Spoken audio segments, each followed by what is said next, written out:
Hey everyone, this is Simran and welcome back to your own YouTube channel Nai Pathshala. कैसे हैं आप सब? उम्मीद करती हूँ बहुत अच्छे होंगे, अपने घर में सेफ होंगे और अपनी प्रिपरेशन भी आप रेगुलर बेसिस पे कर रहे होंगे। तो जैसा कि आप लोग जानते हैं, हम डिस्कस कर रहे हैं IBO 6 की unit 2 that is international financial market. और हमने अपने पिछले सेशन में डिस्कस करे थे कुछ इंटरनेशनल डेट इंस्ट्रूमेंट्स। और सबसे पहले हमने बात करी थी यूरो नोट्स की, जिसे हम यूरो बैंक नोट्स भी कहते हैं। नेक्स्ट हमने डिस्कस किया था यूरो कमर्शियल पेपर्स के बारे में और जाना था कि मीडियम टर्म नोट्स क्या होते हैं। आई होप आप लोगों ने वो सेशन देख लिया होगा, लेकिन अगर आप में से किसी ने अभी तक उस सेशन को नहीं देखा है तो उसको जरूर देख लीजिएगा। और अगर आप मेरे चैनल पे न्यू है तो मेरे चैनल को लाइक शेयर सब्सक्राइब करना मत भूलिएगा। बेल आइकन को भी जरूर प्रेस कर दिएगा ताकि मैं जब भी वीडियोस को अपलोड करूं उसका नोटिफिकेशन आपके पास जरूर जाए। तो आज हम इसी पर्टिकुलर यूनिट को कंटिन्यू करेंगे और मेरी पूरी ये कोशिश रहेगी कि इस पर्टिकुलर वीडियो में आपकी यूनिट 2 वाइंड अप हो जाए। ठीक है, तो चलिए बिना किसी देर के अपने सेशन को स्टार्ट करते हैं। तो आज हम सबसे पहले डिस्कस करेंगे फ्लोटिंग रेट नोट्स के बारे में। तो जैसा कि आपको नाम से ही समझ में आ रहा होगा कि जो हमारे ये पर्टिकुलर नोट्स होते हैं वो कैसे होते हैं, फ्लोटिंग इन नेचर होते हैं। ठीक है, अब आपने दो तरीके की चीजें पढ़ी हैं, एक होता है हमारा फिक्स्ड रेट और एक होता है हमारा फ्लक्चुएटिंग रेट, या जिसे हम फ्लोटिंग रेट भी कह सकते हैं। फिक्स्ड रेट में क्या होता है कि जो आपका इंटरेस्ट होता है वो फिक्स्ड होता है, लेकिन यहाँ पे वर्ड ही क्या लिखा है, फ्लोटिंग, मतलब कि ये आपका फिक्स्ड नहीं होता है, ये कैसा रहता है, वेरिएबल इन नेचर रहता है। तो फ्लोटिंग रेट नोट्स हमारे बेसिकली ऐसे डेट इंस्ट्रूमेंट्स होते हैं जिनका इंटरेस्ट रेट जो होता है वो वेरिएबल इन नेचर होता है, ये फिक्स्ड नहीं होता है। ठीक है, so floating rate notes that is FRN is a debt instrument with a variable interest rate। ठीक है, तो इसका इंटरेस्ट रेट कैसा रहता है, हमारा वेरिएबल नेचर होता है। ठीक, नेक्स्ट क्या बोल रहा है, the interest rate for an FRN is tied to a benchmark rate. अब देखिए इसका क्या मतलब हुआ, अभी हमने ऊपर पढ़ा कि जो हमारे फ्लोटिंग रेट नोट्स होते हैं ये वेरिएबल इन नेचर होता है और इनका इंटरेस्ट रेट जो होता है वो वेरिएबल होता है, राइट। अब जब चीजें वेरिएबल हैं तो वहां पर हम डिसाइड कैसे कर सकते हैं कि इसका इंटरेस्ट रेट यही होना चाहिए, है ना। तो यहाँ पे डिसाइड करना तो बहुत ही ज्यादा मुश्किल हो जाएगा। तो इसके लिए क्या किया गया, एक बेंचमार्क रेट डिसाइड किया गया। बेंचमार्क रेट का बेसिकली क्या मतलब होता है कि एक स्टैंडर्ड सेट कर दिया आपने, जिसके बेसिस पे आप फर्दर क्या करेंगे, कंपैरिजन करेंगे। ठीक है, तो ये जो हमारे बेंचमार्क रेट्स हैं ये किसके बेसिस पे डिसाइड किए जाते हैं, जैसे आपका US ट्रेजरी नोट रेट है उसके बेसिस पे करा जाता है। ठीक, नेक्स्ट बात करें तो फेडरल रिजर्व फंड के जो रेट्स रहते हैं उसके बेसिस पे भी कर सकते हैं, लिबोर के बेसिस पे, या फिर जो हमारा प्राइम रेट है उसके बेसिस पर डिसाइड कर सकते हैं। मतलब कि यहाँ पर जितने भी रेट्स मेंशन हैं इन किसी भी रेट को हम क्या बना सकते हैं, एक बेंचमार्क रेट बना सकते हैं और उसी के बेसिस पे फ्लोटिंग रेट नोट्स का क्या करा जाता है, इंटरेस्ट रेट डिसाइड किया जाता है। ठीक है, सो फ्लोटिंग रेट नोट्स और FRNs make up a significant component of the US investment grade bond market. Compared with fixed rate debt instruments, floaters allow investors to benefit from a rise in interest rates since the rates on floaters adjust periodically to the current market rates। तो यहाँ पर simply क्या बोल रहा है कि जो हमारे फ्लोटिंग रेट नोट्स होते हैं जिसे हम सिर्फ फ्लोटर्स भी कहते हैं, ये कैसे रहते हैं, आपके वेरिएबल नेचर होते हैं। अगर हम इनको फिक्स रेट डेट इंस्ट्रूमेंट से कंपेयर करें तो उसमें क्या होता है, जो हमारे फिक्स रेट डेट इंस्ट्रूमेंट्स होते हैं, जो भी हमारा इंटरेस्ट रेट डिसाइड हुआ होता है उसी के बेसिस पे हमें आगे पैसे मिलते हैं। ठीक, लेकिन अगर यहाँ पर फ्लोटिंग रेट नोट्स की बात करी जाए तो ये कैसे होते हैं, वेरिएबल इन नेचर, मार्केट के ऊपर काफी ज्यादा डिपेंड होते हैं। मार्केट जितना ज्यादा राइज करेगा उतना ज्यादा ये फंड्स को क्या कर पाएंगे, गैदर कर पाएंगे। ठीक है, तो ये कहीं ना कहीं जो इन्वेस्टर्स हैं उनके लिए बेनिफिशियल होता है, लेकिन अगर रिस्क देखा जाए तो सबसे ज्यादा रिस्क भी कहीं ना कहीं इसमें इन्वॉल्व होता है। ठीक है, तो floaters are usually benchmarked against short term rates like the Fed fund rate, which is the rate the Federal Reserve Bank sets for borrowings between the banks। तो FRNs क्या होते हैं, बेसिकली हमारे intermediate to long term debt instruments होते हैं, लेकिन जो इसका इंटरेस्ट रेट होता है वो किस तरीके से डिसाइड होता है, एक बेंचमार्क रेट के थ्रू डिसाइड किया जाता है। और ये बेंचमार्क रेट किसके हो सकते हैं, यूएस ट्रेजरी नोट रेट भी हो सकता है, फेडरल रिजर्व के जो फंड रेट्स हैं वो भी हो सकते हैं, लिबोर का रेट भी हो सकता है, या फिर जो प्राइम रेट है वो रेट भी हो सकता है। और इस रेट के बेसिस पे क्या किया जाता है, फ्लोटिंग रेट नोट्स के जो इंटरेस्ट रेट हैं उसको डिसाइड किया जाता है। और जैसे जैसे मार्केट में चेंजेस आते जाते हैं उन रेट्स में भी फ्लक्चुएशंस आते हैं और उसके अकॉर्डिंग उन्हें एडजस्ट किया जाता है। ठीक है, आई होप ये चीज क्लियर हो गई होगी। So the term floating rate note is taken to mean an intermediate to long-term debt security whose interest rate is pegged to a short-term rate or rate indexed and adjusted frequently. ठीक है, तो अभी मैंने आपको यही समझाया और यहाँ पर यही लाइन लिखी हुई है। ठीक है, floating rate notes issued outside the country of currency of denomination are issued in the form of euro bonds. तो यहाँ पर क्या बोल रहा है कि जो हमारे फ्लोटिंग रेट नोट्स हैं अगर हम इन्हें पर्टिकुलर कंट्री के बाहर अगर इशू करते हैं तो इन्हीं को क्या कहा जाता है, यूरो बॉन्ड्स कहा जाता है। ठीक है, this feature makes them in some respect as much as a capital market instrument. अब आपको ये पता होगा कि हमारी मार्केट दो पार्ट में क्लासिफाई की जाती है, एक होता है हमारा मनी मार्केट और एक होती है हमारी कैपिटल मार्केट, है ना। ये चीज मैं आपको कई बार बता चुकी हूँ। और मनी मार्केट की बात करी जाए तो जो उसका मैच्योरिटी टाइम होता है मनी मार्केट में जो भी इंस्ट्रूमेंट्स होते हैं उनका कितना होता है, लेस देन 1 ईयर होता है। और कैपिटल मार्केट में मैच्योरिटी पीरियड आपका मोर देन 1 ईयर का होता है। ठीक, अब अगर यहाँ पर मैं बॉन्ड्स की बात करूं, ठीक है, तो बॉन्ड्स हमारे किस में आते हैं, कैपिटल मार्केट में आते हैं, क्योंकि उनका जो मैच्योरिटी पीरियड होता है वो क्या होता है, 1 ईयर से ज्यादा का होता है। ठीक है, तो यहाँ पर इसीलिए ही बोल रहा है this feature makes them in some respect as much a capital market instrument. क्यों, क्योंकि अगर हमने एफआरएंस को फॉरेन कंट्री में इशू करा, ठीक है, तो ये क्या कहलाएंगे, यूरो बॉन्ड्स कहलाएंगे। और बॉन्ड हमारा क्या होता है, कैपिटल मार्केट इंस्ट्रूमेंट होता है। ठीक है, सो आई होप आप इस लाइन को अब यहाँ से रिलेट कर पा रहे होंगे। So the pricing framework really defines the character of the instrument. FRNs are priced in part like money market instrument, that is less than 1 year maturities, and in part like conventional fixed rate bonds over 1 year. अब देखिए यहाँ पर note करने वाली बात ये है, अभी मैंने आपको ऊपर बताया भी था कि जो हमारे फ्लोटिंग रेट नोट्स होते हैं ये कैसे होते हैं, आपके intermediate to long term debt instruments होते हैं। ठीक है, तो हम ये कहीं ना कहीं कह सकते हैं कि जो फ्लोटिंग रेट नोट्स हैं वो मनी मार्केट और कैपिटल मार्केट के मिडवे आते हैं। ठीक है, कैपिटल मार्केट में इसलिए से कंसिडर कर लिया जाता है क्योंकि जब हम यूरो बॉन्ड्स की बात करेंगे, बॉन्ड्स की बात करेंगे, तो वो हमारे कैपिटल मार्केट इंस्ट्रूमेंट्स कहलाएंगे।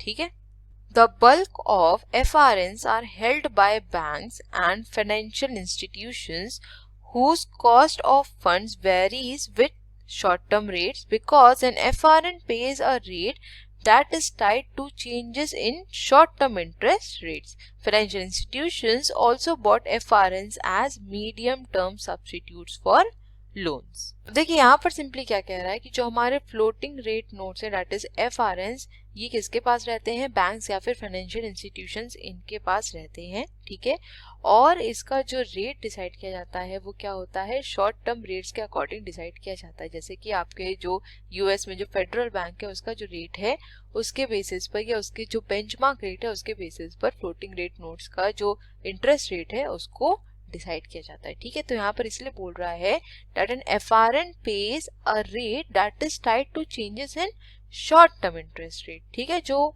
आपके लिबोर है या फिर प्राइम रेट है ये सब क्या आपके शॉर्ट टर्म इंटरेस्ट रेट कहलाते हैं और इन्हीं को हम बेंचमार्क मान के क्या करते हैं, आगे फ्लोटिंग रेट नोट के इंटरेस्ट रेट को डिसाइड करते हैं। ठीक, so financial institutions also bought FRNs as medium term substitute for loan. तो मैंने कहीं ना कहीं मीडियम टर्म लोन्स की तरह, मीडियम टर्म इंस्ट्रूमेंट्स की तरह कंसिडर कर सकते हैं। ठीक है, आई होप FRNs क्लियर हो गए होंगे। अब चलते हैं हम नेक्स्ट स्लाइड की तरफ।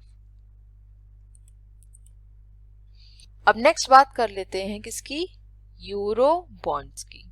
मैं उम्मीद करती हूँ कि आप लोगों ने बॉन्ड्स के बारे में अपने जूनियर क्लासेस में पढ़ रखा होगा, 11th-12th में आपने पढ़ा होगा, इवन आपने अपने ग्रेजुएशन लेवल पर भी बॉन्ड्स के बारे में पढ़ा होगा, तो आपको इसका मीनिंग पता होगा।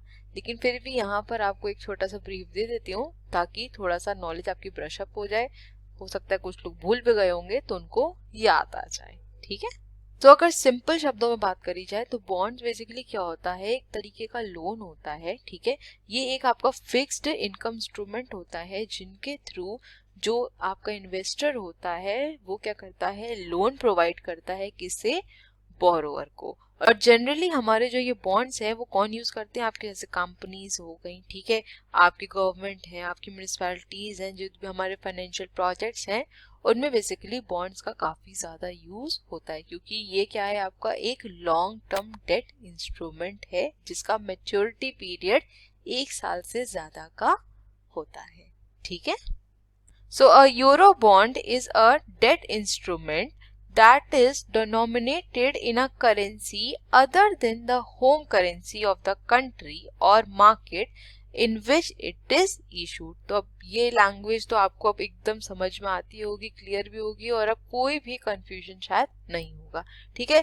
तो यहाँ पर जितने भी चाहे हम बॉन्ड्स की बात कर ले, चाहे कमर्शियल पेपर्स की बात कर ले, सबकी जो डेफिनेशन है वो सेम है। सिर्फ यहाँ पर जब वर्ड आपका क्या जुड़ जाता है, यूरो जुड़ जाता है, तो इससे रिलेटेड जो भी टर्मिनोलॉजीज है, जो भी डेफिनेशन है, इसको कंसिडर करते हुए हमें इसे डिफाइन करना होता है, ठीक है। So euro bonds are frequently grouped together by the currency in which they are denominated, such as euro dollars और euro yen bonds. Since euro bonds are issued in an external currency, they are often called as external bonds. Euro bonds are important because they help organization to raise capital while having the flexibility to issue them in another currency.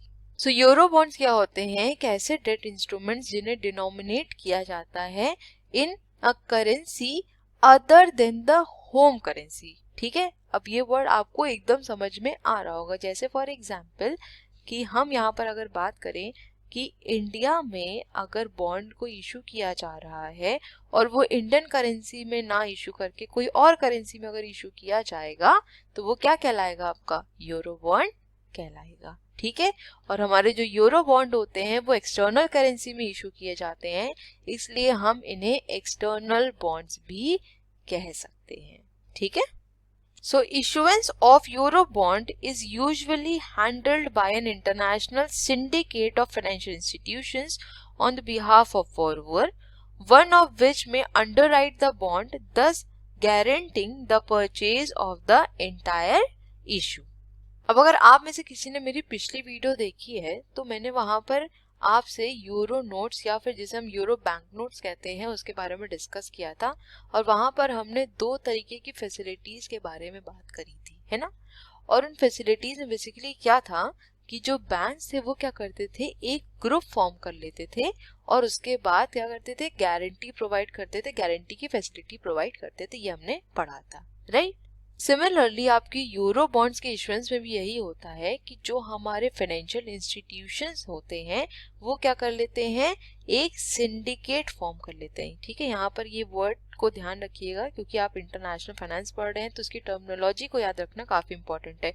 अगर आप यहाँ पर simple language लिख देंगे कि group form किया तो वो एक नॉर्मल लैंग्वेज हो गई, लेकिन हम यहाँ पर किसकी बात कर रहे हैं, इंटरनेशनल फाइनेंस की, तो फाइनेंस की लैंग्वेज यूज करेंगे तो ज्यादा अच्छा होगा, ठीक। अब देखिए यहाँ पे क्या लिखा है, issuance of euro bonds is usually handled by an international syndicate of financial institution. Syndicate मतलब ग्रुप ऑफ फाइनेंशियल इंस्टीट्यूशंस क्या करता है, यहाँ पर यूरो बॉन्ड की इशुएंस को हैंडल करता है ऑन बिहाफ ऑफ बोरोवर, ठीक है।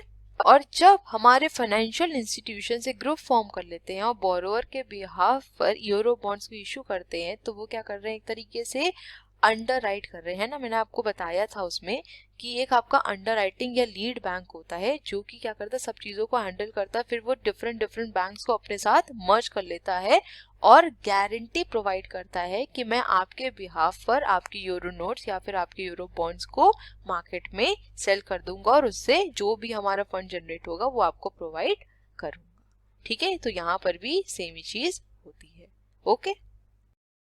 So the popularity of euro bonds as a financing tool reflects their high degree of flexibility, as they offer issuers the ability to choose the country of issuance based on the regulatory landscape, interest rates, and depth of the market. They are also attractive to investors because they usually have a small par value or face value, providing a low cost investment. Eurobonds also have high liquidity, meaning they can be bought and sold easily. यहाँ पर अगर मैं सिर्फ bonds की बात करती तो issuer के कॉन्टेक्स्ट में अगर बात करी जाए तो बॉन्ड्स वो कहाँ इशू करता, एक कंट्री के अंदर, एक नेशनल बाउंड्रीज के अंदर ही क्या कर सकता था, इशू कर सकता था, ठीक है। लेकिन अगर हम यहाँ पर यूरो बॉन्ड्स की बात करें तो इशूअर को काफी ज्यादा बेनिफिट होता है। क्यों? क्योंकि उसके पास की अपॉर्चुनिटी रहती है कि वो कोई भी कंट्री को चूज कर सकता है और वहां पर यूरो बॉन्ड्स को इजीली इशू कर सकता है। लेकिन अगर वहीं डोमेस्टिक मार्केट की बात करी जाए तो वहां पर ये चीजें पॉसिबल नहीं है, क्योंकि अगर आप बॉन्ड्स को इशू कर रहे हैं तो आप अपनी ही मार्केट में, अपनी कंट्री में ही इसे इशू कर सकते हैं, ठीक है। अब दूसरी कंट्री में इशू करने का हो सकता है उसको बेनिफिट भी हो, है ना। हो सकता है हमारी मार्केट में अगर हम बॉन्ड्स को इशू कर रहे हैं तो हमें ज्यादा इंटरेस्ट रेट पे करना पड़ रहा है अपने इन्वेस्टर्स को, क्योंकि हमने उनसे बोरो किया है। लेकिन वहीं दूसरी मार्केट की अगर बात करी जाए तो हो सकता है वहां पर हमको कम इंटरेस्ट पे करना पड़ रहा है। तो जो इशूअर है उसके लिए बेनिफिशियल क्या होगा, अपनी कंट्री में बॉन्ड्स को इशू करना या फिर किसी और कंट्री में, ऑब्वियस सी बात है किसी और कंट्री में, है ना। तो कहीं ना कहीं यूरो बॉन्ड्स का ये भी एक अच्छा बेनिफिट हो जाता है अगर हम इशूअर के पॉइंट ऑफ व्यू से देखें, ठीक है। तो ये तो अभी हमने समझ लिया कि इश्यूअर के पॉइंट ऑफ व्यू से यूरो बॉन्ड्स कैसे बेनिफिशियल है, ठीक। लेकिन इन्वेस्टर के पॉइंट ऑफ व्यू से कैसे बेनिफिशियल, इसको भी जान लेते हैं। क्योंकि अगर दोनों ही पार्टीज इसमें इन्वॉल्व हैं तो कहीं ना कहीं दोनों का ही अपना अपना कुछ बेनिफिट जुड़ा होगा ना। ऐसा तो है नहीं कि सिर्फ ईश्वर को यहाँ पे बेनिफिट होगा और जो इन्वेस्ट कर रहा है उसको लॉस हो, है ना। उसका भी कुछ बेनिफिट होगा तभी वो इन्वेस्ट करने के लिए तैयार हुआ है।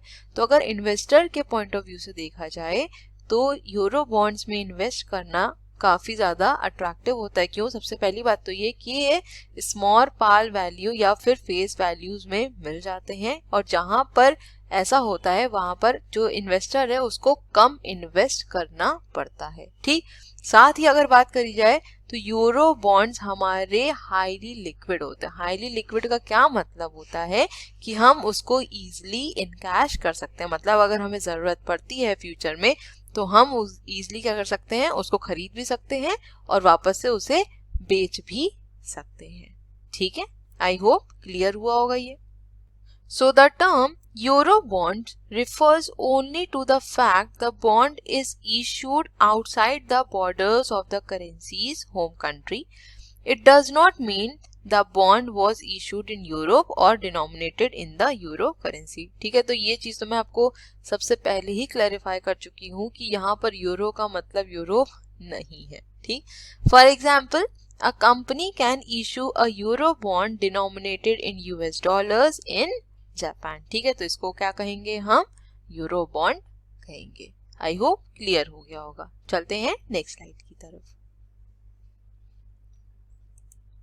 अब नेक्स्ट यहाँ पे क्या बोल रहा है, typically financial institutions such as investment banks issue bonds on behalf of the borrower.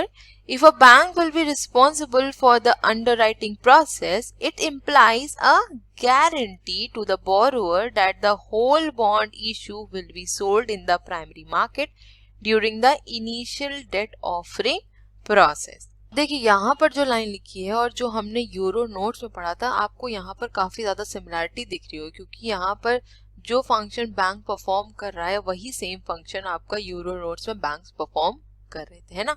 वहां पर भी हमने यही पढ़ा था कि जो बैंक्स होते हैं वो क्या करते हैं, एक तरीके से गारंटी लेते हैं कि अगर उनके यूरो नोट्स नहीं सेल हो रहे हैं या फिर यूरो बॉन्ड्स नहीं सेल हो रहे हैं मार्केट में, तो वो क्या करेंगे, उसकी गारंटी लेंगे ताकि जो भी बॉन्ड्स हैं या फिर नोट्स हैं वो इजीली उसको मार्केट में सेल कर सके। तो यहाँ पर भी सेम ही चीज, सेम ही प्रोसेस फॉलो किया जाता है, ठीक है।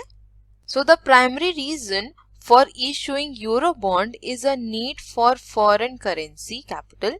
Since bonds are fixed income securities, they usually offer a fixed interest rate to investors. तो अभी मैंने जब आपको बॉन्ड की डेफिनेशन बताई थी तो मैंने आपको यही बोला था, ये क्या होता है, हमारे फिक्स्ड इनकम इंस्ट्रूमेंट्स होते हैं। ठीक है, अभी हमने जो पीछे पढ़ा था वो क्या थे, हमारे फ्लेक्सिबल थे, है ना। और यहाँ पर क्या बोल रहा है, यूरो बॉन्ड्स कैसे होते हैं, हमारे फिक्स्ड इन नेचर होते हैं। ठीक है, तो फटाफट से हम यूरो बॉन्ड्स को एक एग्जाम्पल से समझ लेते हैं तो और अच्छे से क्लियर हो जाएगा। ठीक है, लेट्स से कि यहाँ पर हमारे पास कोई एक यूएस कंपनी है जो कि चाह रही है कि वो अपने बिजनेस को थोड़ा सा एक्सपैंड करे और नई मार्केट में एंटर करना चाह रही है। और मान लेते हैं कि वो चाइना की कोई मार्केट में एंटर करना चाह रही है, वहां पर अपनी फैक्ट्री को सेटअप करना चाह रही है। ठीक, अब अगर यूएस की कोई कंपनी चाइना में कोई फैक्ट्री को सेटअप करना चाहती है तो उसको थोड़ा इन्वेस्टमेंट तो करना पड़ेगा, थोड़ा नहीं मतलब काफी ज्यादा इन्वेस्टमेंट करना पड़ेगा। अभी जो इन्वेस्टमेंट होगा ये ऑब्वियस सी बात है कि चाइनीज करेंसी में ही होगा, दैट इज चाइनीज युआन में। अब कंपनी कहाँ की है, यूएस की, इन्वेस्टमेंट कहाँ करना है, चाइना में करना है, फैक्ट्री कहाँ खोलनी है, चाइना में, तो चाइनीज करेंसी की तो रिक्वायरमेंट होगी, है ना। अब यूएस कंपनी हमारी क्या है, न्यू एंट्रेंट है आपकी चाइनीज मार्केट में। तो पहली बात तो ये कि यूएस कंपनी को इतनी ज्यादा नॉलेज नहीं है मार्केट की। दूसरी चीज कि ये न्यू एंट्रेंट है तो जो चाइनीज मार्केट है वो ईजिली उसको क्रेडिट भी नहीं प्रोवाइड करेगी, है ना। ऐसा ना हो कि पता चला वो पैसे लेके ही भाग जाए, तो यहाँ पर उसको इजिली क्रेडिट भी नहीं मिलेगा। तो नेक्स्ट क्या किया जाएगा, तो यहाँ पर जो आपकी यूएस कंपनी है ये क्या कर सकती है, ये yuan denominated euro dollars purchase कर सकती है। कहाँ पर, यूनाइटेड स्टेट्स में। अब देखो यूनाइटेड स्टेट्स की बात हो रही है और युआन डिनोमिनेटेड यूरो बॉन्ड्स की बात हो रही, तो ये आपके क्या हो गए, यूरो बॉन्ड्स हो गए, है ना। अब यूनाइटेड स्टेट्स में इजिली आपको युआन डिनोमिनेटेड यूरो बॉन्ड्स तो मिल ही जाएंगे, राइट। तो यहाँ से इजिली कंपनी क्या कर सकती है, इसको परचेज कर सकती है। ठीक, so investors who hold yuan in their account will invest in the bonds which will provide funds to a new facility in China. If a new factory is profitable, the cash flow will go to the settling the interest to the US based bond holders. देखिए इस पूरे example में basically क्या बोला गया, इसको एकदम short में बताने की कोशिश करती हूँ। बोला ये गया कि कोई यूएस की कंपनी है, ठीक है, उसको न्यू मार्केट में एंट्री करनी है। लेट्स से कि वो चाइना की मार्केट है, वहां पर उसे फैक्ट्री को सेटअप करना है। अब फैक्ट्री हमें सेटअप करनी है तो हमें ऑब्वियस सी बात है इन्वेस्टमेंट करना पड़ेगा, और वो इन्वेस्टमेंट लार्ज इन्वेस्टमेंट होगा। और ऑब्वियस सी बात है कि जब हम चाइना में इन्वेस्टमेंट कर रहे हैं तो हमें चाइनीज करेंसी की भी जरूरत होगी। ठीक है, अब यूएस की कंपनी के पास चाइनीज करेंसी कहाँ से आएगी, या तो वो ये कर सकती है कि जो चाइना की मार्केट है वहां पर क्रेडिट फैसिलिटी के लिए बात करें, लेकिन क्योंकि वो न्यू एंट्रेंट है तो चाइनीज मार्केट इजिली उसे क्रेडिट भी नहीं प्रोवाइड करेगी। ठीक है, इतनी बात समझ में आई। तो अब यूएस कंपनी यहाँ पे क्या कर सकती है, युआन डिनोमिनेटेड यूरो बॉन्ड्स को अपनी ही मार्केट में इशू कर सकती है। ठीक, अब जब उसने युआन डिनोमिनेटेड यूरो बॉन्ड्स को इशू कर दिया तो जो भी इंटरेस्टेड इन्वेस्टर्स हैं वो क्या करेंगे, इसमें इन्वेस्ट करेंगे और इजिली फंड्स को रेज कर देंगे। और जब ये कंपनी चाइना में सेटअप हो जाएगी, इसकी फैक्ट्री सेटअप हो जाएगी, और वहां से जो भी प्रॉफिट जनरेट होगा वो प्रॉफिट किसके पास आएगा, आपके यूएस बेस्ड बॉन्ड होल्डर्स, या फिर कह सकते हैं कि जिन्होंने इसमें इन्वेस्ट किया था उनके पास एज ए इंटरेस्ट वो प्रॉफिट वापस आ जाएगा। ठीक है, आई होप आपको ये क्लियर हुआ होगा। अब चलते हैं हम नेक्स्ट स्लाइड की तरफ। अब नेक्स्ट डिस्कस कर लेते हैं difference between foreign bonds and euro bonds. काफी ज्यादा इम्पोर्टेंट है, और इम्पोर्टेंट इसलिए है क्योंकि आपके पेपर में यहाँ से क्वेश्चन पूछा गया था कि फॉरेन बॉन्ड और यूरो बॉन्ड में क्या डिफरेंस होता है, और बुक में आपकी ये डिफरेंस मेंशन नहीं किया हुआ है। ठीक है, तो मैं आपको यही बोलूंगी कि आप एक अच्छे से नोट्स बना लीजिए और उसमें ये सब चीजें लिख लीजिए, ताकि आपको एग्जाम के टाइम पर ये सब ढूंढना ना पड़े और आपके पास एक जगह पे सारी चीज अवेलेबल हो। ठीक, तो सबसे पहले डिस्कस कर लेते हैं कि ये फॉरेन बॉन्ड क्या होता है। So if an Indian company issue bond in New York and bond is denominated in US dollars, such bonds are called foreign bonds. लेकिन वहीं अगर यूरो बॉन्ड्स की बात करी जाए, but in case of euro bonds they are denominated in currency other than the currency of the country where the bonds are issued. सबसे बड़ा और मेजर डिफरेंस फॉरेन बॉन्ड और यूरो बॉन्ड में ये होता है कि जो हमारे फॉरेन बॉन्ड्स होते हैं वो अपनी ही मार्केट में और सेम करेंसी में इशू किए जाते हैं। लेकिन अगर यूरो बॉन्ड्स की बात करी जाए तो यहाँ पर जो चीजें हैं वो थोड़ी अलग हो जाती हैं, है ना, क्योंकि हम यूरो बॉन्ड्स किसी भी मार्केट में किसी भी कंट्री में इशू कर सकते हैं, लेकिन उस कंट्री में नहीं कर सकते जहाँ की करेंसी को हम यूज कर रहे हैं। ठीक है, अब ये टर्मिनोलॉजी आपको काफी अच्छे से समझ में आ चुकी होगी। फॉर एग्जाम्पल अगर बात करी जाए तो यहाँ पर जैसे आप देख ही रहे हैं क्या लिखा है कि अगर कोई इंडियन कंपनी बॉन्ड इशू करती है न्यूयॉर्क में और यूएस डॉलर्स में तो हम उसे फॉरेन बॉन्ड कहेंगे। लेकिन यूरो बॉन्ड में क्या होता है कि अगर कोई इंडियन कंपनी न्यूयॉर्क में किसी और करेंसी में अगर बॉन्ड्स को इशू करेगी तो वो हमारा तब क्या कहलाएगा, यूरो बॉन्ड्स कहलाएगा। अगर हम यूएस मार्केट में बॉन्ड्स को इशू कर रहे हैं तो हम यूएस डॉलर की डिनोमिनेशन मतलब आपकी यूएस डॉलर की करेंसी ना लेकर कोई और करेंसी में अगर इशू करेंगे तब वो क्या कहलाएगा, हमारा यूरो बॉन्ड कहलाएगा। ठीक है, आई होप क्लियर हुआ।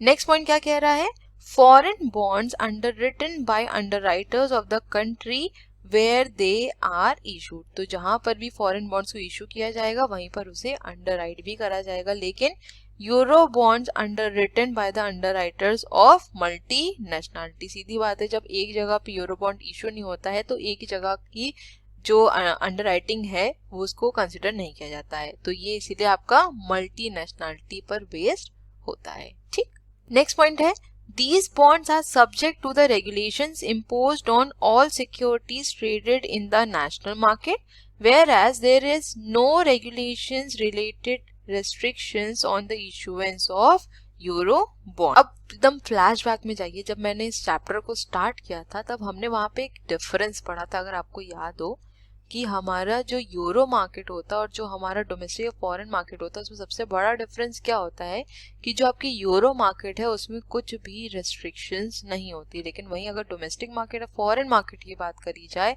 तो वहां पर जितनी भी रेगुलेटरी बॉडीज होती हैं वो क्या करती हैं, हमारे ट्रांजैक्शंस को कंट्रोल करती हैं, वहां पर रेस्ट्रिक्शंस होती हैं। ठीक है, तो यहाँ पर भी सेम ही चीज बोल रहा है। ठीक, लास्ट पॉइंट है, these bonds provide higher yield than euro bonds. And euro bonds में क्या बोल रहा है, these bonds provide less return as compare to foreign bonds. अब देखिए इस पर्टिकुलर पॉइंट में क्या बोल रहा है कि जो हमारे फॉरेन बॉन्ड्स होते हैं वो हायर यील्ड प्रोवाइड करते हैं अगर हम उन्हें यूरो बॉन्ड से कंपेयर करें। अब इसकी एक वजह ये होती है कि फॉरेन बॉन्ड्स भी हमारे रिस्कियर होते हैं, है ना, क्योंकि फॉरेन बॉन्ड्स क्या हुए कि हम अगर किसी और कंट्री में जाकर उसी की करेंसी में अगर इन्वेस्टमेंट कर रहे हैं या बॉन्ड्स को इशू कर रहे हैं तो वो हमारे फॉरेन बॉन्ड कहलाते हैं। तो रिस्क तो है क्योंकि हम यहाँ पर अपनी करेंसी में नहीं कर रहे, किसी और कंट्री, किसी फॉरेन कंट्री की करेंसी में क्या कर रहे हैं, बॉन्ड्स को इशू कर रहे हैं। लेकिन अगर हम इसको यूरो बॉन्ड से कंपेयर करेंगे तो कहीं ना कहीं आपके जो फॉरेन बॉन्ड्स हैं वो हायर यील्ड प्रोवाइड करें, क्योंकि यहाँ पर जो करेंसी रिस्क है, जो करेंसी एक्सपोजर है वो कम है अगर इसे यूरो बॉन्ड से कंपेयर किया जाए। क्योंकि यूरो बॉन्ड के अंदर कोई भी स्पेसिफिक जुरिस्डिक्शन नहीं होती है, आप किसी भी कंट्री में किसी भी करेंसी में क्या कर सकते हैं, बॉन्ड्स को इशू कर सकते हैं। तो यहाँ पर जो करेंसी फ्लक्चुएशन रिस्क है वो ज्यादा इन्वॉल्व होता है अगर हम उसे फॉरेन बॉन्ड से कंपेयर करें। तो इसलिए यहाँ पर ये लाइन लिखी गई है। ठीक है, तो आई होप आपको यहाँ तक क्लियर हुआ होगा। अब चलते हैं नेक्स्ट स्लाइड की तरफ। अब नेक्स्ट बात कर लेते हैं attributes of different types of bonds की। देखिए ये काफी ज्यादा इंपॉर्टेंट है। अब आप सोचोगे मैम ऐसा कोई टॉपिक तो हमारी बुक में दिया नहीं है। मैं जानती हूँ आपकी बुक में नहीं दिया है, लेकिन पेपर में क्वेश्चन आया था कि डोमेस्टिक बॉन्ड और फॉरेन बॉन्ड में क्या डिफरेंस होता है, या फिर डोमेस्टिक बॉन्ड या यूरो बॉन्ड में क्या डिफरेंस होता है। अब इतना ज्यादा डिफरेंस आपको इजीली इंटरनेट पे नहीं मिलने वाले। ठीक है, तो यहाँ पर इसको कंसोलिडेटेड वे में एक बार डिस्कस कर लेते हैं तो आपको पॉइंट्स क्लियर रहेंगे, तो आप इजीली उनको आगे एक्सप्लेन खुद भी कर पाएंगे। ठीक है, अगर आप इन पॉइंट्स के बेसिस पर भी अगर एक्सप्लेनेशन दे देते हैं, डिफरेंसेस लिख देते हैं, तो भी वो गलत नहीं होगा। ठीक है, क्योंकि आपकी बुक में तो उतना भी क्लियरली मेंशन नहीं किया हुआ है। ठीक, तो सबसे पहले यहाँ पर क्या दिख रहा है आपको, टाइप ऑफ बॉन्ड। ठीक है, तो यहाँ पर हम तीन तरह के बॉन्ड्स को डिस्कस करेंगे। सबसे पहला है आपका डोमेस्टिक बॉन्ड, दूसरा है आपका फॉरेन बॉन्ड और तीसरा है आपका यूरो बॉन्ड। ठीक है, तो देखिए यहाँ पर सबसे पहले अगर हम बात करते हैं करेंसी ऑफ इशू की, तो डोमेस्टिक बॉन्ड में क्या बोल रहा है कि जो आपकी करेंसी इशू होगी वो कौन सी होगी, डोमेस्टिक मार्केट की होगी। अगर यहाँ पर हम इंडिया में बॉन्ड को इशू कर रहे हैं तो करेंसी कौन सी होगी, रुपीज ही होगी। ठीक है। सिमिलरली अगर हम फॉरेन बॉन्ड की यहाँ पर बात करते हैं तो यहाँ पर जो करेंसी होगी वो भी कैसी होगी, डोमेस्टिक होगी। अब आप सोच रहे होंगे मैम फॉरेन बॉन्ड में भी डोमेस्टिक करेंसी कैसे। देखो इसको इस तरीके समझिए कि अगर यूएस की मार्केट में बॉन्ड को इशू किया जा रहा है और डॉलर्स में इशू किया जा रहा है तो वो उस पर्टिकुलर मार्केट के लिए तो डोमेस्टिक करेंसी ही हुई ना, राइट। तो इसीलिए यहाँ पे बोला गया है जो हमारा फॉरेन बॉन्ड है वो भी डोमेस्टिक करेंसी में ही क्या किया जाएगा, इशू किया जाएगा। ठीक है। नेक्स्ट अगर बात करें यूरो बॉन्ड्स की तो यहाँ पर कोई भी स्पेसिफिक करेंसी नहीं होती है। ये क्या होती है, हमारी यूरो करेंसी होती है। जहां भी जिस भी कंट्री में हम इशू कर रहे हैं उस कंट्री की जो करेंसी है उसको छोड़ के कोई भी करेंसी हम यूज कर सकते हैं, चाहे वो फिर आपकी यूरो येन हो, यूरो डॉलर्स हो, यूरो स्टर्लिंग्स हो, यूरो पाउंड्स हो, कुछ भी हो। ठीक है, ये तो क्लियर होगा। नेक्स्ट पॉइंट क्या कह रहा है, नेशनैलिटी ऑफ द इशूअर, कि जो हमारा इशूअर है जो आपका बॉन्ड्स को इशू कर रहा है उसकी नेशनैलिटी क्या बात कही गई है। तो डोमेस्टिक बॉन्ड में तो सीधी बात है कि डोमेस्टिक मार्केट का ही इशूअर होगा। ठीक। फॉरेन बॉन्ड में फॉरेन कंट्री का इशूअर होगा। जैसे अभी हमने पीछे एग्जाम्पल लिया था ना, क्या एग्जाम्पल लिया था कि हमारी कोई क्या थी, एक इंडियन फर्म थी, है ना, और वो क्या कर रही थी, यूएस की मार्केट में डॉलर्स में क्या कर रही थी, बॉन्ड को इशू कर रही थी। तो अगर हम यूएस के कॉन्टेक्स्ट में देखें तो जो इंडियन फर्म है वो तो उसके लिए फॉरेन कंपनी हुई ना, तो यहाँ पर इसके लिए नेशनैलिटी क्या होगी, फॉरेन होगी। और यूरो बॉन्ड्स की बात करी जाए तो यहाँ पर स्पेसिफिकली कोई भी नेशनैलिटी हम नहीं बोल सकते क्योंकि आपके जो यूरो बॉन्ड्स हैं वो किसी भी एक पर्टिकुलर जुरिस्डिक्शन में नहीं आते हैं। ठीक है। नेक्स्ट पॉइंट है हमारा प्लेस ऑफ इशू। तो डोमेस्टिक बॉन्ड सीधी बात है डोमेस्टिक मार्केट में ही इशू किया जाएगा। फॉरेन बॉन्ड ठीक है उनकी जो अपनी रेस्पेक्टिव मार्केट है वहां पर, और जो आपके यूरो बॉन्ड्स होते हैं ये इंटरनेशनल मार्केट में ही इशू किए जाते हैं। ठीक, आई होप क्लियर हुआ होगा ये। और लास्ट पॉइंट है हमारा प्राइमरी इन्वेस्टर। ठीक है, अब प्राइमरी इन्वेस्टर की अगर यहाँ पे बात करी जाए तो डोमेस्टिक बॉन्ड में प्राइमरी इन्वेस्टर का क्या होगा, कौन होगा, डोमेस्टिक मार्केट का ही होगा। फॉरेन बॉन्ड में उसी की ही मार्केट का होगा, और यूरो बॉन्ड में इंटरनेशनल मार्केट का जो भी इन्वेस्टर होगा वो क्या होगा, हमारा प्राइमरी इन्वेस्टर होगा। ठीक है, आई होप ये पूरा चार्ट क्लियर हुआ होगा। इसको बहुत ही अच्छे से समझ लीजिएगा और इसको अपने जो भी आपने जिसमें भी नोट्स बना रहे हो उसमें नोट डाउन कर लीजिएगा, क्योंकि आपके पेपर में डिफरेंस पूछा गया है कि यूरो बॉन्ड्स फॉरेन बॉन्ड में क्या डिफरेंस होता है, यूरो बॉन्ड डोमेस्टिक बॉन्ड में क्या डिफरेंस होता है, फॉरेन बॉन्ड डोमेस्टिक बॉन्ड में क्या डिफरेंस होता है। तो इन ऑल कहने का मतलब है कि किसी का डिफरेंस किसी से भी अगर पूछ लेता है तो एटलीस्ट आपको सब कुछ पता होना चाहिए। ठीक है, क्लियर हुआ। चलते हैं नेक्स्ट स्लाइड की तरफ। अब नेक्स्ट हम डिस्कस करेंगे डिपॉजिटरी रिसिट्स के बारे में। अब हो सकता है आप में से कुछ लोग ये सोचेंगे मैम ये टॉपिक कहाँ दिया हुआ है, तो मैं आपको ये बता दूं कि ये पर्टिकुलर टॉपिक आपका मेंशन है यूरो इक्विटीज में। ठीक है, इसके अंदर आपके दो टॉपिक्स आते हैं, एक टॉपिक तो यही हो गया और जो हमारा दूसरा टॉपिक है वो है आपका यूरो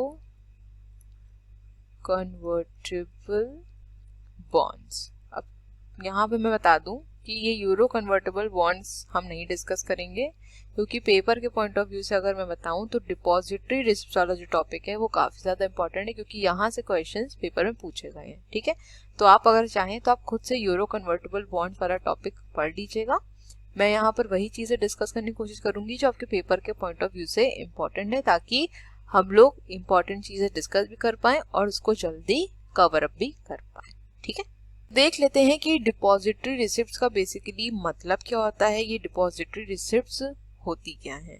ठीक है, so depository receipt is a type of negotiable और transferable financial security that is traded on a local stock exchange but represents a security usually in the form of equity that is issued by a foreign publicly listed company।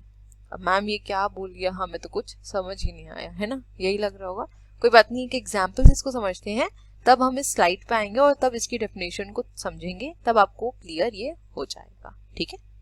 तो देखिए यहाँ पे हम किसकी बात कर रहे हैं, बेसिकली डिपॉजिटरी रिसिप्ट्स की। किसकी? डिपॉजिटरी रिसिप्ट्स की। आई होप आज राइटिंग थोड़ी क्लियर होगी और समझ में भी आ रही होगी। थोड़ा सा एफर्ट किया है चीज़ों को थोड़ा सा बेटर करने के लिए, ठीक है। चलो देखिए, मान लेते हैं यहाँ पे एक कंपनी है हमारी कोई, लेट्स से जियो है, ठीक है। अब जियो क्या है, हमारी एक इंडियन कंपनी है, ठीक। अब इनको किसकी ज़रूरत है? कैपिटल की। किसकी ज़रूरत है? कैपिटल की ज़रूरत है। तो एक छोटी सी बात बताइए कि अगर किसी भी कंपनी को कैपिटल की ज़रूरत होती है तो वो कहाँ से पैसे इकट्ठा करती है? सोर्स ऑफ फंड उसका क्या होता है? 1 मिनट वीडियो पॉज करिएगा और खुद से सोचिएगा। यहाँ मैं बताती हूँ। जैसे कंपनी क्या करती है, शेयर्स के थ्रू कैपिटल रेज करती है, ठीक। नेक्स्ट बात करी जाए तो डिबेंचर्स के थ्रू भी करती है ना। फिर अगर हम सोचें तो बॉन्ड्स के थ्रू भी किया जाता है और बैंक लोन्स के थ्रू भी कंपनी को इजीली पैसे मिल जाते हैं, ठीक है। तो इतने सोर्स ऑफ फंड होते हैं जिसके थ्रू कंपनी क्या करती है, कैपिटल को रेज करती है, ठीक है। इतनी बात क्लियर हुई।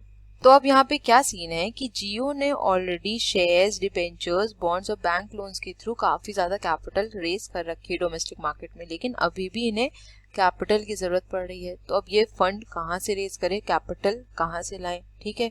अब देखिए, जो कंपनी होती है उसको कैपिटल 2 कंडीशंस में जरूरत पड़ती है कैपिटल की, ठीक है। सबसे ज्यादा, सबसे पहले अगर हम बात करें एक्सपेंशन के टाइम पर, ठीक है, और दूसरा है आपका डाइवर्सिफिकेशन के टाइम पर। आई होप ये टर्मिनोलॉजीज आप काफी ज्यादा फेमिलियर होंगे, लेकिन इनके बीच में जो डिफरेंस है आपको वो पता होना चाहिए। एक्सपेंशन और डाइवर्सिफिकेशन एक एग्जांपल समझते हैं तो क्लियर हो जाएगा, ठीक है। अब आप लोगों ने इस कंपनी का नाम सुना होगा, ठंडा मतलब कोका कोला, है ना। और आप में से कितने लोग को ये पता है कि ये फॉरेन बेस्ड कंपनी है, ये इंडियन कंपनी नहीं है ना, ये फॉरेन बेस्ड कंपनी है।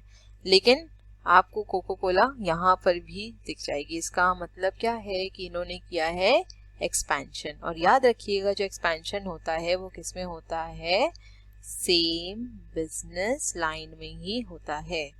अगर फॉरेन कंट्री में अगर कोका कोला बेवरेजेस बेच रही है तो इसका मतलब ये होगा कि इंडिया में भी सेम ही चीज को बेचेगी। ऐसा नहीं है कि इंडिया में आगे कुछ और चीज को बेचने लग जाएगी। तो एक्सपेंशन का क्या मतलब होता है कि सेम ही प्रोडक्ट में आपने क्या किया, डिफरेंट मार्केट्स को एक्सप्लोर किया है, ठीक है। अब नेक्स्ट अगर हम एग्जांपल लें डाइवर्सिफिकेशन का, तो आपने इसका भी नाम सुना होगा, टाटा नमक, देश का नमक, है ना। तो अब टाटा को अगर हम लोग जितना जानते हैं तो सबसे ज्यादा जो फेमस है वो किसके लिए है, मैन्युफैक्चरिंग के लिए है ना। जैसे आपकी ट्रक्स हो गई, कार्स हो गई, इन सब की मैन्युफैक्चरिंग के लिए काफी ज्यादा फेमस है, ठीक। लेकिन यहाँ पर क्या हो रहा है, नमक की मैन्युफैक्चरिंग हो रही है।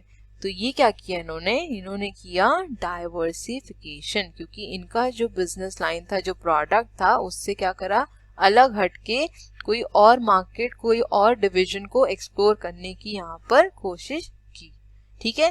तो ये क्या कहलाएगा, हमने क्या करा यहाँ पर, डाइवर्सिफिकेशन किया, हमने दूसरे प्रोडक्ट लाइन की तरफ क्या कर लिया, स्विच कर लिया। जैसे यहाँ पर एक और एग्जांपल ले लेते हैं, मान लेते हैं एक कंपनी, आप नाम सुन रखे हैं गोदरेज, है ना। गोदरेज किसके लिए फेमस है, ज्यादा मैक्सिमम अगर बात करें तो इनके जो लॉकर्स आते हैं, है ना, बाकी तो और भी चीजें आती हैं, ठीक, इसके लिए फेमस है, ओके।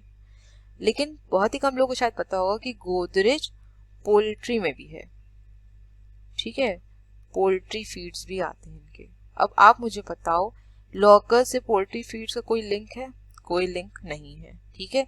तो गोदरेज ने यहाँ पर क्या किया, डाइवर्सिफिकेशन किया, ठीक। और डाइवर्सिफिकेशन का यहाँ पर सिंपल सा मतलब क्या हो जाता है कि आप कोई और प्रोडक्ट लाइन की तरफ जब स्विच कर जाते हैं, क्योंकि यहाँ पर जो आपकी मार्केट होगी, जो आपके कस्टमर्स होंगे वो अलग होंगे आपके ऑलरेडी एग्जिस्टिंग प्रोडक्ट लाइन से, है ना। अब यहाँ पर कौन आएगा, जिसको इस प्रोडक्ट की जरूरत होगी, जिसके पास भी एनिमल्स होंगे, उनको फीड कराना होगा, वही तो यहाँ पर आएगा ना, वही तो इनका कस्टमर होगा, राइट। अब लॉकर वाला तो जरूरी नहीं है ना कि पोल्ट्री फीड्स खरीदे, या पोल्ट्री फीड जरूरी नहीं है कि लॉकर्स खरीदे, है ना। तो ये हमारा क्या कहलाता है, डाइवर्सिफिकेशन कहलाता है। आई होप ये डिफरेंस आपको क्लियर हुआ होगा। तो वापस आ जाते हैं अपने टॉपिक की तरफ। मैंने आपको बताया था कि जियो ने ऑलरेडी काफी ज्यादा कैपिटल रेज कर रखी है डोमेस्टिक मार्केट से, और ये क्या चाह रहे हैं अब कि ये फॉरेन मार्केट से अब क्या करें, कैपिटल को रेज करें। ठीक है, अब फॉरेन मार्केट से कैपिटल को रेज करना इतना आसान भी नहीं होता है, ठीक है, और ना ही डायरेक्टली फॉरेन मार्केट से कैपिटल को रेज किया जाता है। तो अब कैसे कैपिटल को एक्सपैंड किया जाएगा, देखिए समझिए इसको। तो अब यहाँ पर जियो को जो फॉरेन मार्केट का इन्वेस्टर है उसे अपने शेयर्स को इशू करना है, तो किस तरीके से करेगी इसको देखिए। ठीक, अब यहाँ जियो क्या करेगा, एक कंपनी को कांटेक्ट करेगा। वो कंपनी का क्या नाम है, डोमेस्टिक कस्टोडियन। ठीक है, डोमेस्टिक कस्टोडियन को क्या करेगा, जियो कांटेक्ट करेगा। अब इस कंपनी का यहाँ पे क्या रोल रहता है, ये कंपनी जियो के जो शेयर्स हैं उनको यहाँ पर होल्ड करेगी। ठीक है, कौन होल्ड करेगा, डोमेस्टिक कस्टोडियन जियो के जो शेयर्स हैं उनको अपने पास रखेगी। ठीक है, अब यहाँ पर जो डोमेस्टिक कस्टोडियन है इसका क्या रोल रहता है कि ये जियो के शेयर्स को यहाँ पर, मतलब जियो इन द सेंस यहाँ इंडियन कंपनी की बात कर रहे हैं, तो जियो के शेयर्स को यहाँ पर ये होल्ड करेगी, और जितना भी पेपर वर्क है, पेपर वर्क से रिलेटेड जितने भी काम है, ये सब कौन करेगा, डोमेस्टिक कस्टोडियन ही यहाँ पर परफॉर्म करेगा। ठीक, और ये डोमेस्टिक कस्टोडियन कहाँ होता है, हमारी कंट्री में ही एग्जिस्ट करता है। ठीक, नेशनल बाउंड्रीज के अंदर ही होता है। ठीक, अब डोमेस्टिक कस्टोडियन यहाँ पे क्या करता है, ये इन्फॉर्म करेगा या अपडेट करेगा अपने काउंटर पार्ट को। अब इसका काउंटर पार्ट एग्जैक्टली क्या कहलाता है, ओवरसीज डिपॉजिटरी बैंक। ठीक है, क्या कहलाता है, ओवरसीज डिपॉजिटरी बैंक।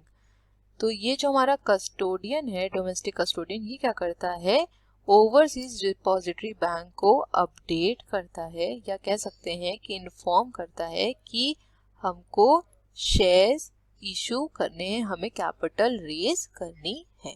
ठीक है, अब ये जो ओवरसीज डिपॉजिटरी बैंक है, बेसिकली इसका क्या रोल होता है, एक नॉर्मल बैंक की तरह ही फंक्शंस अपने परफॉर्म करता है जैसे एक नॉर्मल बैंक करता है। ठीक, अब ये ओवरसीज डिपॉजिटरी बैंक फर्दर क्या करेगा, जो हमारा फॉरेन मार्केट में जो इन्वेस्टर है, यहाँ पर जो हमारा इन्वेस्टर है जो इन्वेस्ट करने तैयार है, इसको यहाँ पर इन्फॉर्म करेगा, या फिर हम कह सकते हैं कि वो उसे एक्नॉलेज करेगा।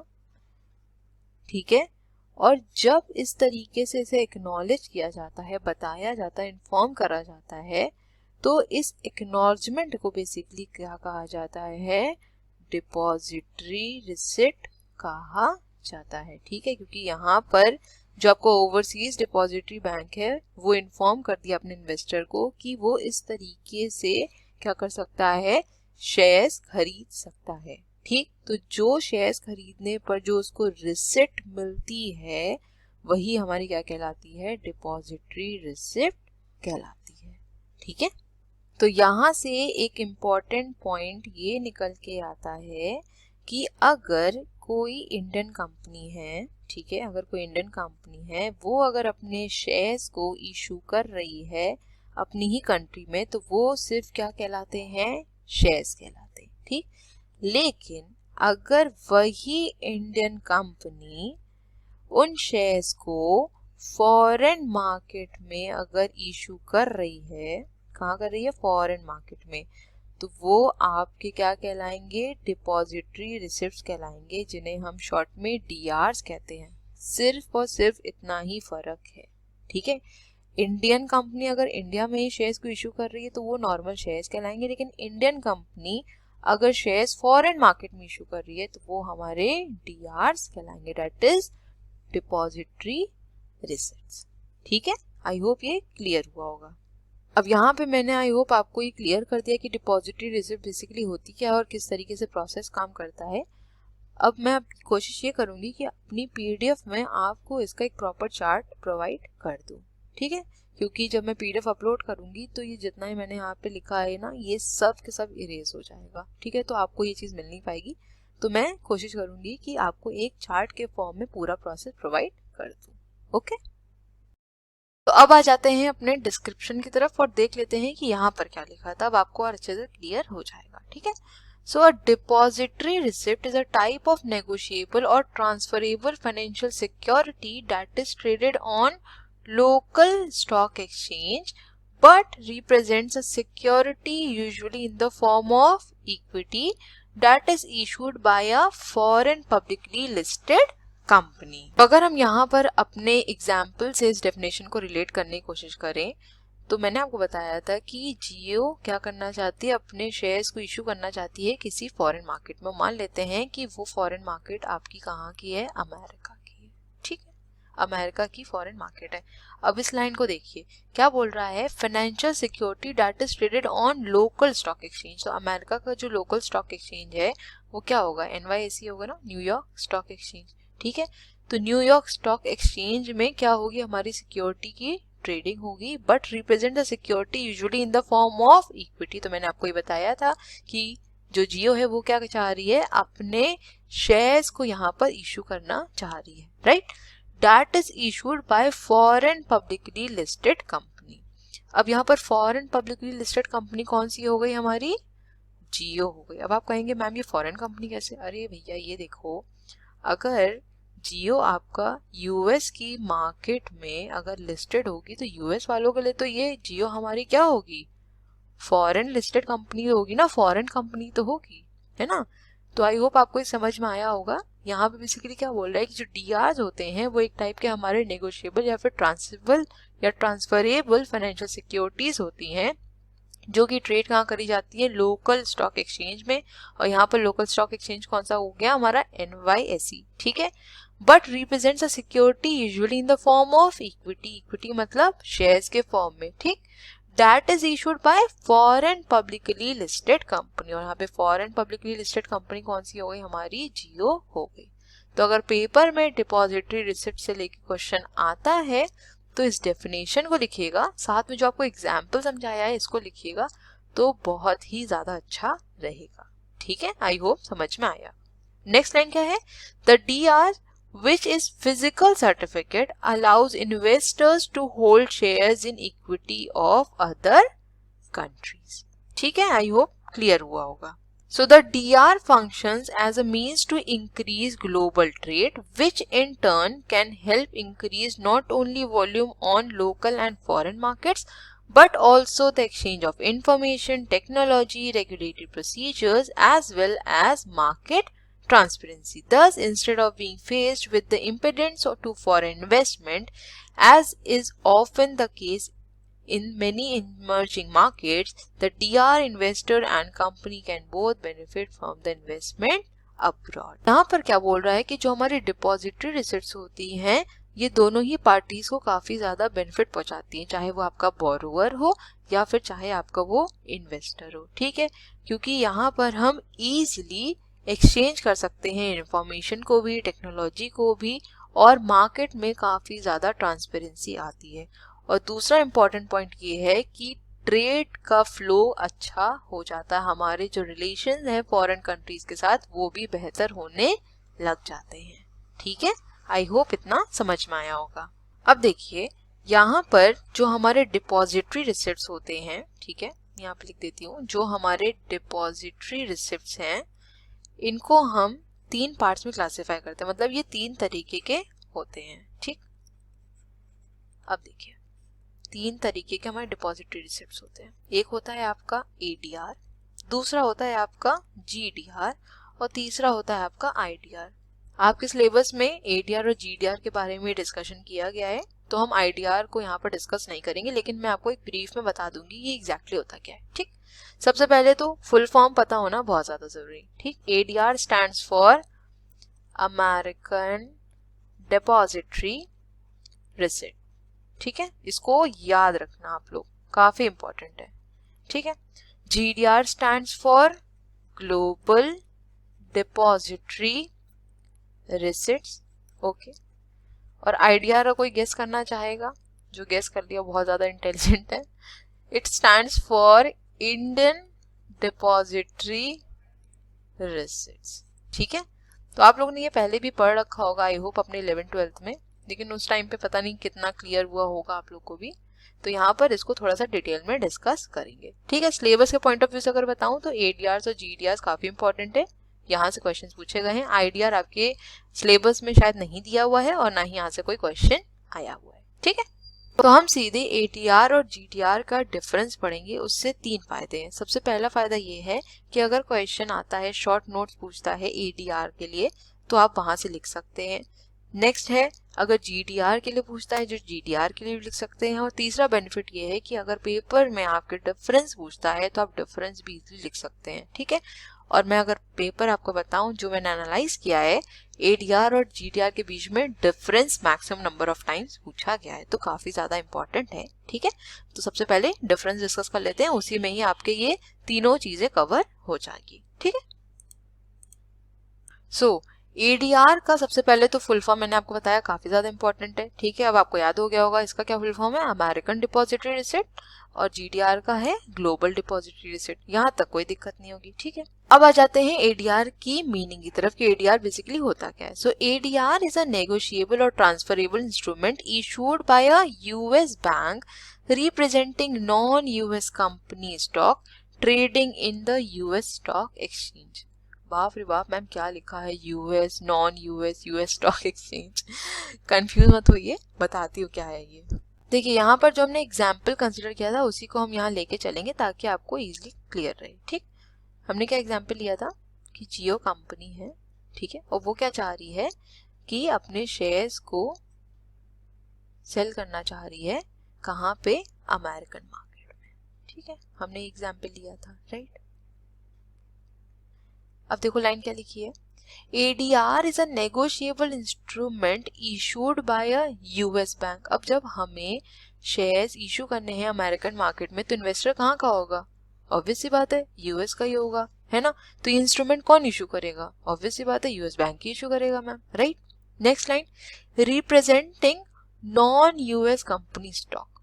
अब क्या जियो US कंपनी है, नहीं है। जियो क्या है, हमारी इंडियन कंपनी है, राइट। तो ये क्या हुई, हमारी नॉन US कंपनी स्टॉक, है ना। इसके शेयर्स ही क्या करने हैं, हमें इशू करने हैं। ठीक है, trading in the US stock exchange. अब अमेरिकन मार्केट में जो इन्वेस्टर है, अगर उसे जियो के शेयर्स खरीदने हैं और लोकल मार्केट में ट्रेडिंग होगी उसकी, तो US की जो लोकल मार्केट है, जो स्टॉक एक्सचेंज है, वो क्या कहलाता है, NYSE कहलाता है। तो सिंपली यहाँ पर ये बोल रहा है कि जब हमारे नेगोशिएबल इंस्ट्रूमेंट US बैंक द्वारा इशू किए जाते हैं, representing non US stock trading in US stock exchange, इसको हम क्या कहते हैं, ADR कहते हैं, that is American depository receipt. ठीक है, अब नेक्स्ट अगर हम बात करें GDR की, तो GDR is a negotiable instrument issued by international depository bank representing foreign companies stock trading globally. अब देखिए GDR को भी एक एग्जाम्पल समझ लेते हैं तो क्लियर हो जाएगा। ठीक है, मान लेते हैं कि कोई एक कंपनी है हमारी, ठीक है, ये यूएस बेस्ड कोई कंपनी है। ठीक है, आई होप ये दिख रहा है, US बेस्ड एक कंपनी है हमारी, ठीक, और ये चाह रही है कि इसके जो शेयर्स हैं वो जर्मन के जो स्टॉक एक्सचेंज है, जर्मन का जो आपका स्टॉक एक्सचेंज है, वहां पर वो लिस्टेड हो जाए। तो अगर US बेस्ड कंपनी चाह रही है कि उसके स्टॉक जर्मन स्टॉक एक्सचेंज में लिस्टेड हो जाए, तो उस टाइम पर GDR इशू किया जाएगा, that is global depository receipt. ठीक है, नेक्स्ट अगर बात करें इसके रेलेवेंस की, सो ADR में क्या बोल रहा है कि foreign companies can trade in US stock exchange. ठीक है, तो ADRs में क्या होता है कि जो भी हमारी फॉरेन कंपनीज हैं वो सिर्फ और सिर्फ कहाँ ट्रेड कर सकती हैं, US के स्टॉक एक्सचेंज में, स्टॉक मार्केट में ही सिर्फ ट्रेड कर सकती हैं। लेकिन GDR की अगर बात करें, so foreign companies can trade in any country's stock market other than the US stock market. तो US के स्टॉक मार्केट को छोड़कर कहीं भी क्या करा जा सकता है, ट्रेडिंग किया जा सकता है। ठीक है, नेक्स्ट पॉइंट है issued in, so it is issued in United states domestic capital market, और GDR यूरोपियन कैपिटल मार्केट में इशू किया जाता है। ये डिफरेंस भी याद रखिएगा, ठीक है। आपके एडीआर कहाँ इशू होते हैं, यूनाइटेड स्टेट्स में, और आपका जो जीडीआर है वो कहाँ, यूरोपियन कैपिटल मार्केट में इशू किया जाता है, ठीक। अब लिस्टेड इनकी बात है तो ये कहाँ होगा, American stock exchange such as NYSE और नैस्डैक, ठीक है। आई होप आपने नाम सुन रखा होगा, नैस्डैक सबसे पुराना है, राइट। और अगर हम जीडीआर की बात करें तो non US stock exchange such as London stock exchange और लग्जमबर्ग स्टॉक एक्सचेंज। मतलब सिंपल सा ये समझ लीजिए कि ग्लोबल डिपॉजिटरी रिसिप्ट में आपके यूएस के स्टॉक एक्सचेंज की बात नहीं होगी। यूएस के स्टॉक एक्सचेंज के अलावा कोई भी और अगर स्टॉक एक्सचेंज है तो यहाँ पर जीडीआर में उसको मेंशन किया जा सकता है। लेकिन क्या बात कर रहे हैं यहाँ पे, यूरोपियन कैपिटल मार्केट की बात कर रहे हैं, इसको याद रखना, ठीक है। नेगोशिएशन की बात है तो सिर्फ ये अमेरिका में ही होगा, ये all over the world easily हो जाएगा। नेगोशिएशन मतलब ट्रांसफर, ये कहाँ होगा, सिर्फ अमेरिका में, लेकिन ये ऑल ओवर द वर्ल्ड हो जाएगा, ठीक। डिस्क्लोजर रिक्वायरमेंट्स ऑनरस है और ये लेस ऑनरस है।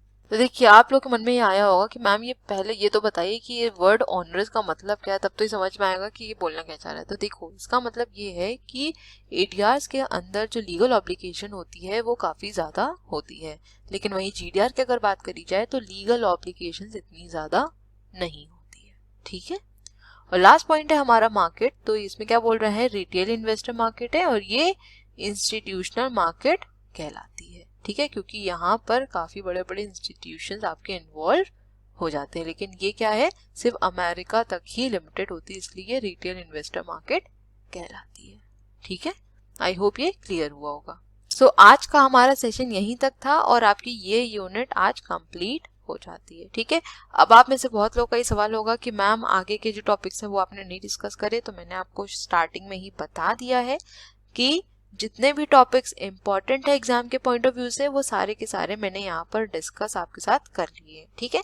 जो भी आपके लेफ्ट ओवर टॉपिक्स हैं आप उन्हें खुद स्टडी कर लीजिएगा, ठीक है, क्योंकि अगर मैं सारे टॉपिक्स को यहाँ पर डिस्कस करती चलूंगी ना तो सिलेबस को कंप्लीट करवाना बहुत ही ज्यादा मुश्किल हो जाएगा, ठीक है। तो थोड़ा आप लोग भी समझिए, एग्जाम के पॉइंट ऑफ व्यू से जितना इंपॉर्टेंट रहेगा वो सब चीजें यहाँ पर मैं आपके साथ डिस्कस करूंगी, उस चीज के लिए एकदम निश्चिंत रहिए, ठीक है।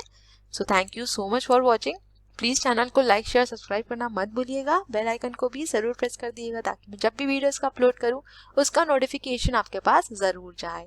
अपने फीडबैक भी दीजिएगा कि वीडियोस कैसी लग रही हैं और अगर कुछ इम्प्रूवमेंट की ज़रूरत है तो बिल्कुल बताइएगा। और अगर किसी ने अभी तक इंस्टाग्राम और टेलीग्राम चैनल को फॉलो नहीं किया है तो बिल्कुल ज़रूर कर लीजिए, क्योंकि जितनी भी पीडीएफ्स हैं आपको यहीं पर ही मिलेगी, ठीक है। और प्लीज यार सेशन को लाइक कर दिया करिए पता नहीं क्या दिक्कत होती है आप लोगों को सेशन को लाइक करने में। मैम कंटेंट भी दे दो, मैम आप ये वाली वीडियो भी बना दो, वो वीडियो भी बना दो, आप ये भी दे दो, आप वो भी दे दो, लेकिन एक लाइक ना दो आप लोग वीडियो पे, है ना। तो ये भी कहाँ की ना इंसाफी है। मैंने कहा आपसे कुछ पैसे तो मांगे नहीं, फ्री में आपको कंटेंट प्रोवाइड कर रही हूँ, कोशिश कर रही हूँ कि अच्छे से अच्छा सेशन भी प्रोवाइड करूँ, तो एटलीस्ट लाइक तो आप लोग कर ही सकते हैं। तो चलिए मिलेंगे अपने नेक्स्ट वीडियो में। Till then stay safe, stay healthy, bye bye, take care.